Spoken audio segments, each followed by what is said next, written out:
Hello, hello, hello, everyone. Welcome to Let's Talk 1943, the Business Spotlight Edition. Today is a fabulous day and a fabulous guest that I have on today. You're going to find out about us and how we connect and a lot of things that's going on with him, Mr. David. So we'll get right back to him. So until let's talk.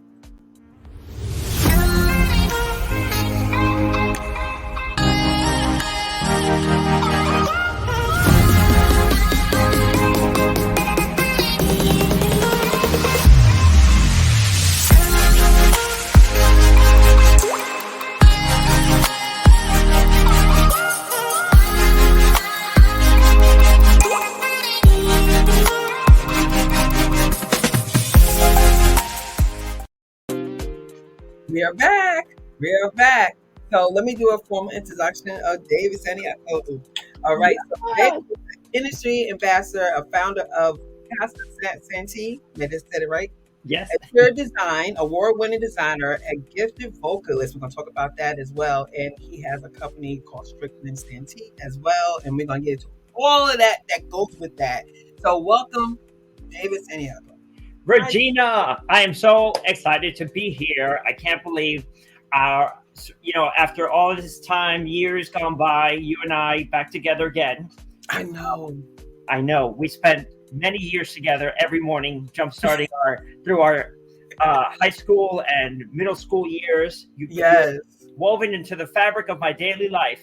I know. Isn't it funny? Well, as y'all see, I've known David for over 35 years, literally, like over 35 years. And we're only in the 36. same homeroom from junior high to high school. So many mornings, we've seen each other every morning for many years. So I'm so happy and I'm just blessed to have you on my show. But since then, he has blossomed into this amazing, he always been amazing, but his industry and everything he's going into, it's been amazing. So we're going to kind of like chop it up and get everything in because I want to make sure we touch every part of you, David. So let's just start with George to the rescue. Okay, that's a great start. All right, let's start with that. So George to the rescue came into my life serendipitously through a kitchen fabricator, John Stark, out in Long Island, and he was approached by the producers of the show to recommend a designer, and lo and behold, he recommended me to the show, and I ended up talking with the producers, and one thing led to another, and I had my first rescue. And George to the Rescue is on NBC. It's an Emmy Award-winning show that rescues families in need and families that contribute to their communities and put everyone else first before themselves. And that's what I love about that show, because it's about helping others. It's not just a designer show. And it was funny because I just happened to watch it one day and I saw you. I was like, that's David. It was just like I was watching one day and I was like, wait a minute, is that David? And I heard you, so I said, yep, that's David. I mean, it's amazing. Like I said, the show is always giving back. It's a community-based show and it has a little design in it. So I love that about the show. It is. And, for me, it's given me a platform to be able to utilize my talents that I've acquired through my evolution as a designer and to give back. My first rescue was an immigrant carpenter that worked really hard in his community, and he just put himself second. And we did a rescue for his basement and his family. And we amped it up with, changing the roof and the siding and the windows. And it was just next level. And most recently, I had a rescue in West Hampstead, Long Island, for the Connors. Thomas is an autistic child. Okay. And Beth Connor, Mrs. Connor, she's the queen of the family, taking care of her family and putting all of them first. And they had a bedroom that was not being utilized to its maximum and needed updating, and also a master bedroom. So again, the rescue is always about the cause, and we always try to amp it up and give an extra bonus. So the master bedroom was the bonus that you have here pictured. And I wanted to give them a place of sanctuary, a place where they wake up and go to sleep every day, a tranquil space so they can deal with all of their daily activities as they do. I love it. And I love, like you said, because the colors are just like, you got pop of color, but it's really like relaxing. Yeah, It's it's not too soothing. loud, but not boring. It's like a nice, soothing place to go every day. Yeah, I call the concept, the idea of it is hospitential. The marriage of hospitality and residential. You know, when we go away to a bed and breakfast or a hotel, you Mhm. always have that sense of simplicity, tranquility, escape, and why not have that in your own home? That's true. That's why a lot of people like to go to hotels because it gives you that feeling. Yeah. Good point. I Some of like the that. some of the best places I've ever slept in or had the best sleep was in a hotel, just because it's a disconnect from the hustle and bustle of the game of the daily life that we do. Mhm. So when I'm in a hotel, I have really good sleep. So that's where it comes from.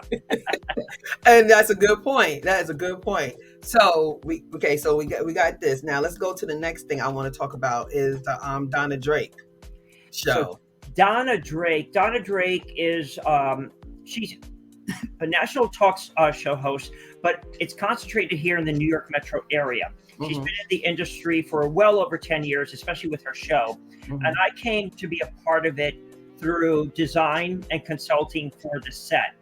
And one thing led to another between the chemistry that we had and the Mhm. work we were doing for the show. And through that initial set design concept, she said, David, I'd love for you to be part of the show. We can talk design, we can talk lifestyle. So she created a correspondent position for me that Wow. had a longevity well over 3 years. And then we brought on sponsors for the show as well. But the furniture that you see there was all designed by yours truly, Strictly Oh, Santi, my Strictly Santi trademark and brand.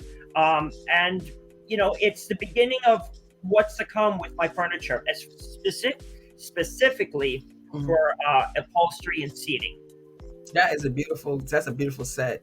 Yeah, I it really love is. the color. I love it. That is And you I'm like, I need one of those.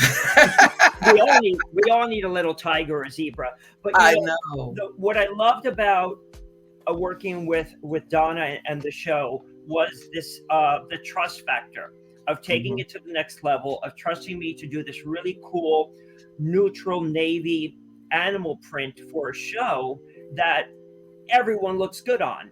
You know, Mhm. from a young kid to a football player and everyone and anything in between. Everybody looks good on that seating. So Yeah. especially Donna, And you're good with the pop of color. always, Because it has like always. the tone of like earthy around and then it's like pop. Yeah, I'm not afraid of color. You know, I'm not afraid of color, and I love working with neutrals. And I've always said to my clients that I work with, you know, you don't need me for beige. You need me for champagne and pearlescence, the Mm. essence of those neutrals, just to amp it up. That's true. Yeah. That's so true. So now we have George to the Rescue. Now we have the Donna Drake Show. So let's move on to your wallpaper. Oh my goodness! Yay! And So the color, right? yeah, you know, again, in my business, I was always known for my application of wallpaper. I use wall covering or wallpaper wall covering on almost every single job. No one says no to me, as I've always said. So, well, I was always being approached. When are you going to have your own wallpaper collection? And it always stayed on my mind. And through my travels, when I was in Venice, Italy, Mm. I saw the iron window grids and the doors of old Italian, you know, ironwork, Mhm. and the patterns in there spoke to me. And suddenly I saw these two S's that are basically my signature, Strictly Santi. Yeah. From Sure. that wanderlust of a vacation and eye candy, the collection was born. And then I brought it back home, and Ricardo, my art director, really helped me modify and create this pattern that Mhm. is easily adjustable and relatable in so many different ways, because we could also customize it to a logo. But the point to all of this was I wanted something that had a graphic element and color and was Mhm. true to who I was. So we introduced New York City, the Flatiron District, the Brooklyn Botanical Gardens, Mhm. the cloisters for the old world charm, and it certainly San Juan, old world charm with Yeah. lots of vibrancy, for my cultural heritage in Puerto Rico. Yeah, and this, I mean, just alone, I just love it because I love like blacks and whites and grays. I love that. And we were able to take this pattern and we modified it and we transferred it to fabric for the first time and onto furniture and window treatments for the George to the Rescue show. So stay tuned. We got fabric coming, window treatments, and upholstered bedding as well. Ooh. Yeah. I can't wait to see that. That's going to be the bomb. I can't wait to see that. So let's look. This is your life, David. Let's go. So the next thing we're going to talk about is your lighting. Oh my gosh. I love you, Regina.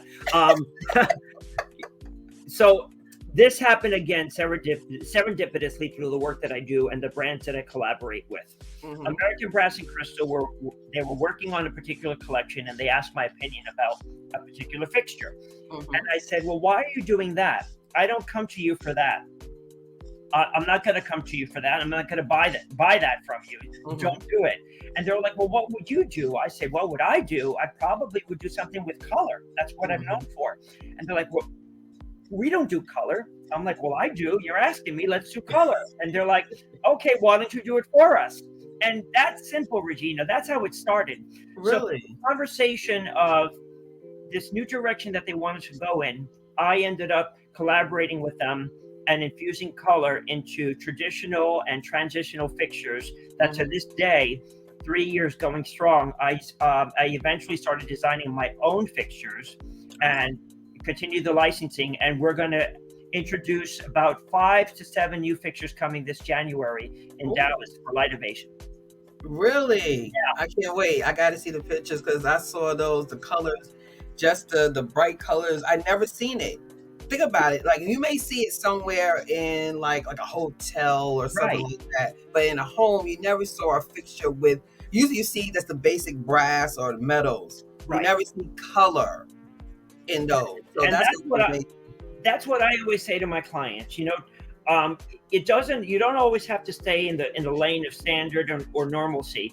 Don't be afraid of bringing color into a space. I've done navy blue fixtures in entryways. I've done chocolate brown in bedrooms, delicious brown. I'm doing now specifying orange sconces for a hotel. It's also, again, that hospitential vibe, bringing that hospitality feel into your home, and not you doing the literal thing of a pink light for a young girl's room, but bringing that pink light and turning it into fuchsia and putting it into a woman's dressing room. You know what I mean? Yes. And making it sexy and chic. Yes, that's nice. I like that. So we're gonna hold on one second. Go ahead and get that off. So we'll come back. And what I want to talk about next is your amazing opera career. Let's talk. Oh, wow. You are covering all the T's and the I's, aren't you? You're not missing, girl. I ain't missing nothing. No. Regina's not missing a beat. Look, next. I do my homework. Next. Okay. So, music, let's see. When we were in high school, we did a musical. I'll never forget with working with Mrs. Walker. We did The Yellow Brick Road. Yes. I did it. Oh my God, who was in that? I was with Isaac. Remember Isaac? Yes, Isaac was in it. Break dance. I remember. Right. So that was my first taste in musicals and also singing in church. Truly, that's where I sang in church, Resurrection Baptist Church in Dumont, New Jersey. And I wasn't a singer, Regina. I went to school. I came back to New York and I studied theater at HB Studios. And fast forward, my friend's younger sister was doing a musical at their school, and it was Calamity Jane. And she told her music teacher about me, that I was some actor studying acting, and I was a serious actor, and I was interested in this play or musical, which not really, it wasn't true, but I got a call from her teacher. And she's like, I heard you want to audition for a musical. And I said, I do? So I did. So I drove out to Cresskill and I sang for her. And I honestly, Regina, I wasn't a singer. I was, in a certain range, and I sang Happy Birthday to You, Happy Birthday to You. And she played back. She's like, do you read music? I said, I don't. And she played the first couple of bars of the song, Mm-hmm. and it was "My love is higher than a hawk," and I sang it back just like that by ear. And she's like, "Okay, you're our Wild Bill Hickok." I'm like, "What? You're like, what? What?" So that's truly the beginning of my step in music. So I did this musical. She said, "I'm going to coach you through it. You're going to be great. Don't worry. It's not difficult music. It's a role for an acting singer, not a singing actor. And there's a difference."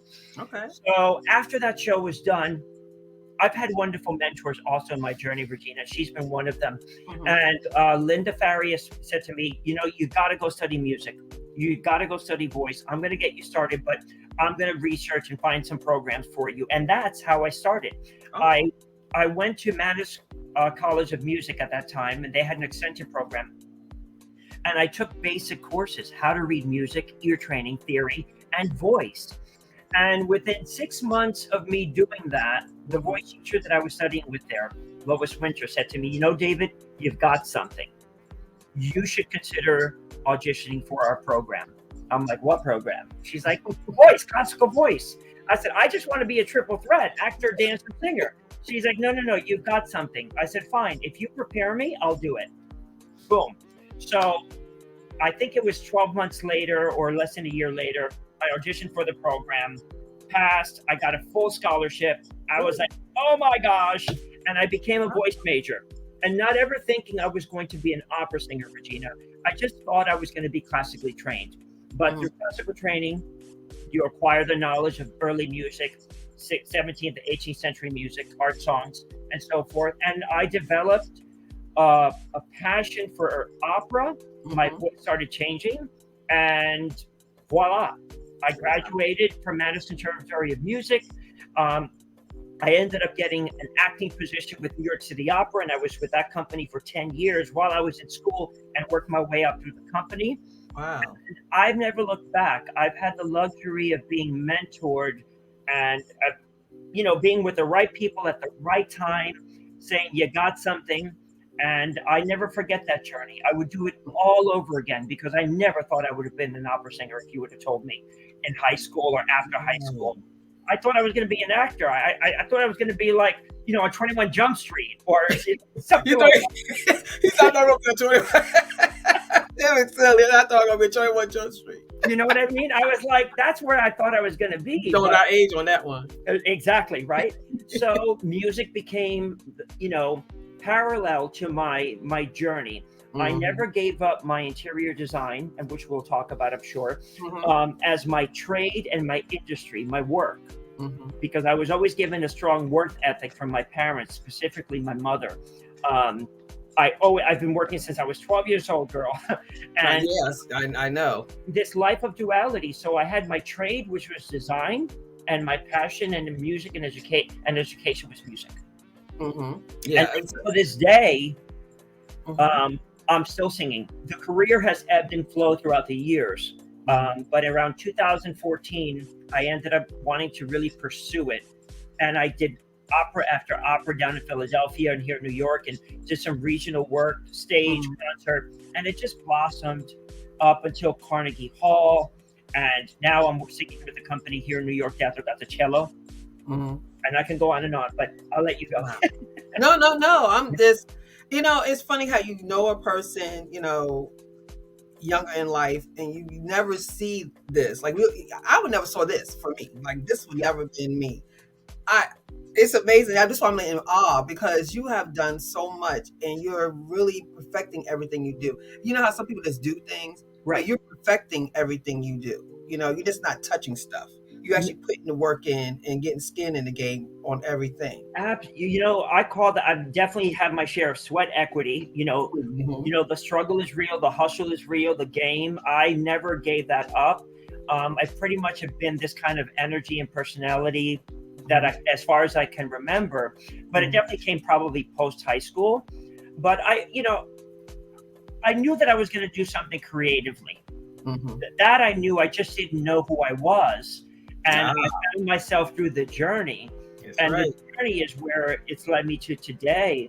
And I still feel like I've got so much more to do and want to do. and I keep saying yes when I should be saying no, and things like that. Like yourself, you've evolved, and look what you're doing, Right. and with the talk show and the topics, and as I say, paying it forward. You're a strong woman in business, supporting and talking about all different types of topics, and it's a type of outreach, yet also media and entertainment. You have a wonderful platform here, Regina, and kudos to you. And I'm privileged to be here with you, that we're here sharing our journeys together and growing together. Yes, we are. We're going to definitely do that, because that's why I said that this is the divine order. I believe in that. I believe in divine order, and I believe that everything's for a reason in the season, right? So amen. It's meant to be.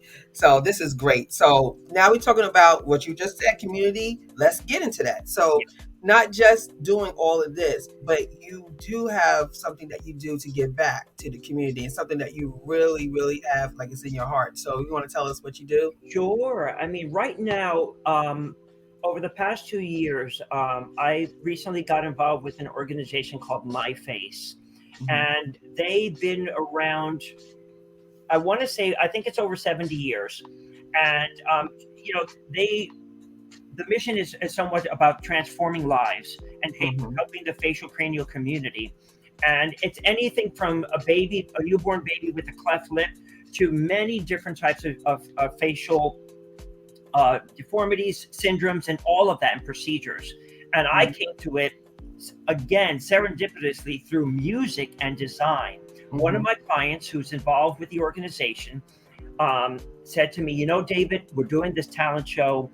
Last year, the kids did a talent show, and it was all music. We had instrumentalists and singers. And I'm like, what? Tell me more. And he's like, I would love for you to be involved with it. You're great with kids. You love music. My kids love you. And they do. I'm Uncle David. And I said, sure. So I checked out, the talent show that they did. I'm like, oh my gosh, these kids were no joke. And I was touched and humbled. Music is the commonality throughout the world. Music brings people together. Yes, music heals. It doesn't matter. Music doesn't know color, doesn't know nationality, culture. It unifies us together. So I thought, all right, this is the good Lord above doing his work, and I want to be involved. So I got involved mentoring one of the students, and I invited my accompanist, David Mayula, who does a lot of my piano work, to get involved. And I mentored this young girl named Claudia that changed my life. From a Zoom session with her, like I'm talking to you today, meeting her in person, to this event, I was just completely transformed myself and touched. And I said, I need to do more, and I want to be part of this. So since then, I became the artistic director of My Face Celebrates, mentoring more young kids and talents, and also a board trustee of the company. And I'm just going to utilize this energy that I have, my love of music and my love of people and kids, and just supporting, giving back. I don't know how far it's going to take me, but I'm on it. I'm on it. Yesterday, we had a mentor session with 5 kids. There's an event coming up in September called Races for Faces, like a 5K walk that we're going to do in New York. And I was mentoring the kids. We're going to do the Star Spangled Banner. We were harmonizing, and it was just, I was in awe. And look, I smiled because it brings me so much joy to be able to give back. And it's about that. I just give, and the return reveals itself. And that's what I always say, David. I always say, when you're sad, when you're lost, when you don't know who you are, whenever you get through that, just give. Just go back and give to someone who's less fortunate, and everything works itself out. Because when you do that, you notice, first of all, A, your problem's not as big as you think it is. Right. Okay. B, you're going to be, just like you said, you're going to smile. And when you smile, you're gracious. And when you're gracious, you realize that you do have, and you see all your gratitude start happening. That solves everything. Do that. If you lost, the first thing you need to do is go find a homeless shelter, a food bank, any kind of organization that you have. Do it, and that would change everything. Because you start thinking like, wow, I thought my problem was bad. It's not nearly as bad as this. and I'm able to help this person, that's all that matters. You hit it when you said that. It makes you smile. It really does. And I do it and I don't think about it. I mean, I'm a yeser, and sometimes, like I said, I say yes too fast. But, I truly believe in being a gardener and sometimes being the rose. Every once in a while I need to be the rose, but I'm truly a gardener in life. And it brings me joy to be able to do that. Even when I don't have, I still give. I say to people, I don't necessarily I'm not a rich man, but I have a rich life, Regina, because of the things that I do and who I do it with. What we're doing today, talking and sharing, this brings me joy because our stories, our journey, someone's going to listen to it.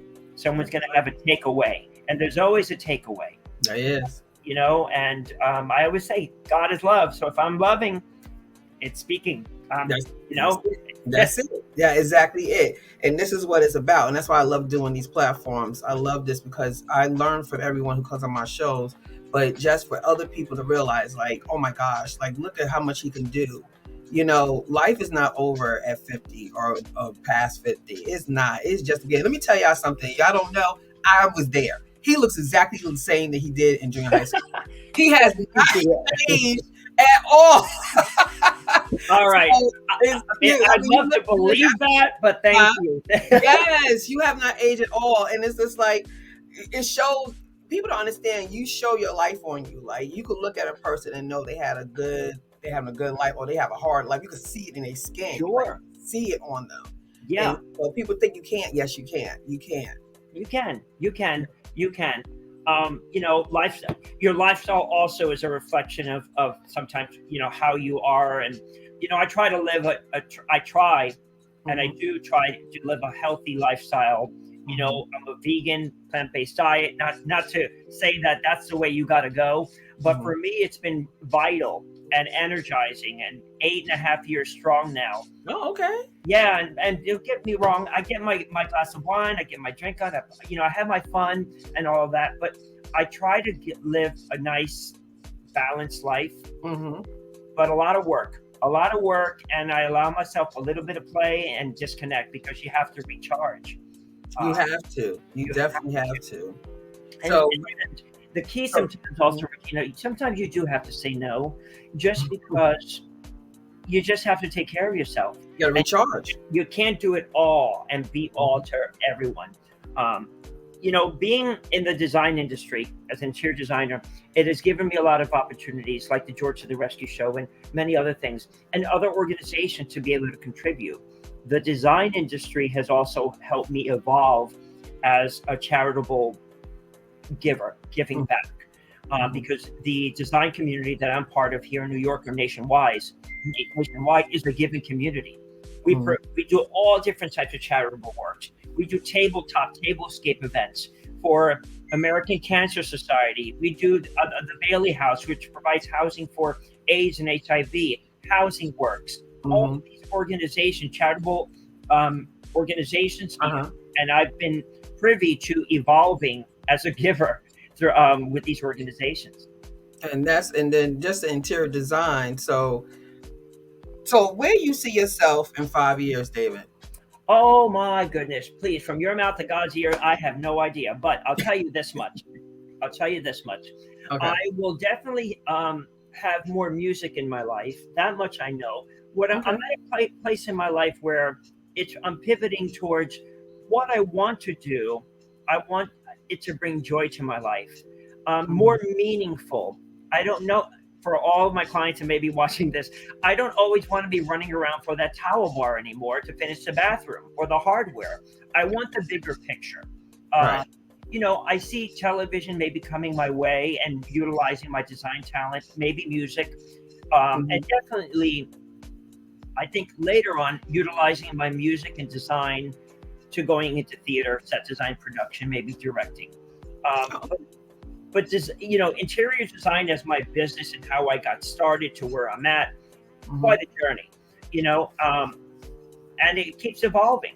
The one thing that I can give you that I've always maintained is a sponge-like attitude of absorbing and staying hungry, and an appetite for wanting to always have more and think forward. Always satisfied, because you got to be satisfied. But Right. I'm always thinking, how can I grow as a person, as a businessman, as a humanitarian of life, Right. recycling, just all these things, giving back, having a quiet moment with me and the Bible and the good Lord above, all these things. Spiritual growth is important also. It is. That never stops. Literally never stops. And you said something that you hit on earlier in your talk. You said, I didn't know who I was. Yeah. And that, if you ever watch my show, I always drive into that, because a lot of the problems that we have with ourselves or what we want to do in life, it stems from not knowing who you are. Right. If you don't know who you are, how can you love anyone else? If you don't know who you are, if you don't love yourself, how can you give to someone else? Like, that's where you got to kind of back it up and figure that out, because that would solve a lot of your issues. Like, your issues will literally like disappear, because when you stand in your truth, you're able to decide what you want to do with yourself, how you want to do it, who you want to be with, who you want to hang out with. Like, everything revolves around you knowing who you are. Because when you don't, you kind of just float around, right? You just float to these people, float to that thing, do that job. You just want to check. You don't really think about it. And when you start doing autopilot, that's the problem. Yeah. And then you kind of bump heads, because now you like just living a life, but you're not living the life you want to live. Just like you said, you know what kind of life you want to live. You said, look, I don't know where it's going to head, but I can tell you this much. I want to be in this place. I want to be in peace. I want to be centered. I want to be, so you know what you want. Yeah. You just got to kind of figure out that middle part of how it's going to happen, but you do know what you want. That's a big part of what a lot of people don't know. But sometimes it just takes, I call it evolution, the journey. Sometimes the journey leads you to a path of definition. You start walking, when I got involved in the industry with, window treatments and fabrics, I never thought I was going to become and evolve into an interior designer. The journey of one step and one talent and led me to the other. Being a fabric and a window treatment specialist, quote unquote, led me to a position in New York on Madison Avenue, which opened the doors to the interior design world. I didn't know I was going to fall in love with it, but I was there. And then I learned, working New York City, I evolved as a designer, and one thing led to another and another. Right. So all these, and then suddenly I'm just like getting all this well-rounded education of, I call it the natural evolution of design, because I'm not formally trained in design, but I learned it through work and different. So I didn't know I was going to end up being a designer. And when I got there, I was like, wow, I didn't see this coming, and things like that. And then it just took me to the next level. I never set out to be an interior designer, ever. I thought I was going to be an actor. I thought I was going to be on television. I was getting caught up in that whole Hollywood thing. And look where I'm at. I'm still on stage, but two different stages. And I'm gonna, which just really brought me to something. Okay, go ahead. In our yearbook, I remember writing a quote, something to the effect, "The world's a stage, and we are all actors. It's up to us to decide who we are and what part we're going to play." And it's you know what? There you As go. I look to my right, I have my yearbook. There's a quote in there by me somewhere. Yeah, it's a page that we all had quotes. We all had quotes. It was a page that we all had quotes. I think I'm on the bottom right on the somewhere. It's something to that effect, and it's exactly that. Some people actually said it in the yearbook. Yeah, and look at that. I guess maybe I did know who I was going to be. Well, I don't know. Maybe I don't know what I'm saying. No, your purpose. Your purpose was there. Yeah. But at that age, you couldn't, like you just said, absorb. You wasn't able to absorb it because you didn't even know where you was at in life right there. Yeah. So you kind of had an idea of what, like you said, you were still in the realm of what you wanted to be. You're not on 21 Jump Street, but but you are on different stages. Yeah. Your purpose is still there. It's just on a different stage, like you said. It really is. I mean, come on, opera. You're on opera stages. Yeah. Come on, you can't beat that. I can't. It's a wonderful thing. Music and theater. And I got involved with it also because I love the idea of telling a story through someone else's words and music, and kind of just escaping and traveling for a couple of hours on stage. But yeah, you're right. I'm definitely on different stages. This is a stage for us, for yourself and myself. So Yes, stage in the literal sense could be redefined. These are platforms that we have that you and I get to share and experience and talk about. But having that little moment about that quote, I haven't thought about that since I wrote it. Wow. And it just manifested. So, destination unknown sometimes. Wow. But I give kudos to the ones that know who they are, what they want, and they go for it right out of the gate. Good for them. Yeah.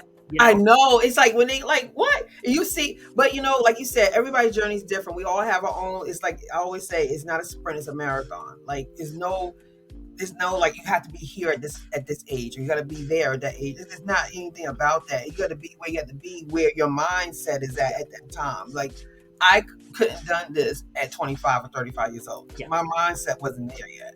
Like I had to be in a place that my mind was at. So that's understandable. And so I'm gonna tell my audience, we went to Teaneck High School in Teaneck, New Jersey. And something about Teaneck, and we had a show about it about a year and a half ago. Something about Teaneck, it's hard to describe Teaneck to people. When I try, it's so hard because it's so special, and we are just like a melting pot of like different people from different places and different religions and different. It's like but when we together, it's so much love. It's so much love. We love on each other so much, right? So living in Teaneck is like it's kind of funny. Like we're expected to do good. Like if you do like, oh, David, he's on opera, yeah, like.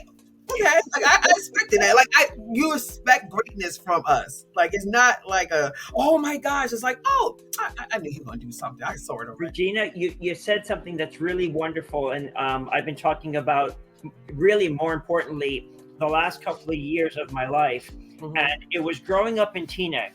How lucky were we that we were so diverse? We grew up being the United Colors of Benetton. We never thought about diversity the way it's talked about today. We lived it, even with our black door and white door, Latin door, and crazy all the doors. Remember Teaneck? Oh yeah, I know. But Teaneck High School was a melting pot. You nailed it. It was a multicultural, diverse, wonderful way to grow up. And now in my design world, we're talking about BIPOC, Black, Indigenous, people of color, and all these. We talk about diversity. And I've been given a platform to utilize my Spanish cultural heritage, my indigenous roots, and give it a voice. And I never knew that I had a voice or it needed a voice. Right. And now I talk about my experience growing up in Teaneck. I said, I grew up, everyone was the same to me. Everyone was family, friends. Not sometimes we didn't get along, but my point is, that's just being kids, though. It was a melting. Exactly, we were kids, but it was the melting pot. You are so right, and I feel very honored and privileged to grow up the way we did, with the amount of love and the harmony that we have in our class and our classmates. Because what a wonderful time it was. It was, and I don't miss a beat to talk about that time. And I said, look, I don't know what you guys are talking about. This is how I grew up. And it's like, everybody's like, where is this world at? Like, where is this? I said, let me tell you, the best way to say is the Cosby Kids. Like, we were the Cosby Kids. Like, there was not, I know there's racism in this world and everything, but I can honestly say we did not have that in school. We did not have situations in school that was a racist thing. Never. I love that you brought that up, because I just always said to myself, I'm going, how are we here? I mean, I always knew there was. It's there, but how do we get here to like today? Yeah. Because honestly, I believe our class reunions, and the next one will be in June of next year. Yeah. So every time we get along, it's like a major thing. Everybody's like, oh, it's a class reunion. Like everybody comes, people come from all over the world, all over the country to come. And it's like a big thing, because that's the weekend you actually can live that again. We could live like that stress-free, not have to worry about all that stuff, and we just love each other. And it's like an amazing feeling, because we go back to 88 every time, right?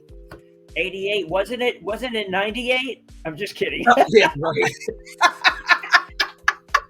Look, stop telling everybody my age. No. Listen, I'm proud. I am so proud. I'm like, I own it. 88 is great. 88 is great. Really was. I love growing up when we did, and it was such a wonderful time. It was on the cusp of things changing and evolving worldwide, but we still had that. I want to just say that childhood innocence. There was a sensibility, and it was quite simple. It wasn't that complicated. Life was a little simpler. And we had surrogate mothers and fathers and uncles all in our communities. Everybody was a dad or a father or mother figure. And we grew up that way. It was wonderful. And it's still, even like if something happens to my parent, I'm calling, because they're part of my childhood, they're part of my childhood. And like without these parents that were like watching over, we spend the night at everybody's house. He was always spending the night at somebody's house. So like these people like took that parenting role, and you was like, oh my gosh, they like my parents. Yeah. Because they really was embedded in my life. So I totally get it. And as I said, that Tina gets a special place. So David, I love you so much. I love you too, honey. Show. And before we leave out, can you give us something like what's coming up? Something we should look out for? Sure. So I don't know when this is going to air, but I am working on an opera in West Palm Beach that is it's veterans based. I play I sing the role of a young warrior, and the cause and the mission behind it is to support PTSD and suicide prevention in veterans. Yeah, so that's a wonderful cause. I've got the Races for Faces happening in September, and then I've got industry events that I'll be posting. In October, November, travels will bring me to High Point. I'm going to come try to see you. Definitely. I'm coming down to the Carolinas. So that'll be in October. And then I've got Dallas in January for the light show. But we'll be connected and we'll share information. And I want to know what's going on with you so we can design it, sing it, and pay it forward and all these wonderful talking. Yes. Especially giving back. I definitely, as everybody see, I've been playing David's information on the bottom of the screen. So you have all his contact information. He does it all. You need it, he got it. So please contact him, and he would definitely be able to assist you. So David, just hold on 1 second. And I would like to say to everyone, thank you for joining us for Let's Talk 1943. I'm your host, Regina Smithwick, and we had David Santiago. That has been an amazing gift to our show today. And so till next time, God bless. Love you.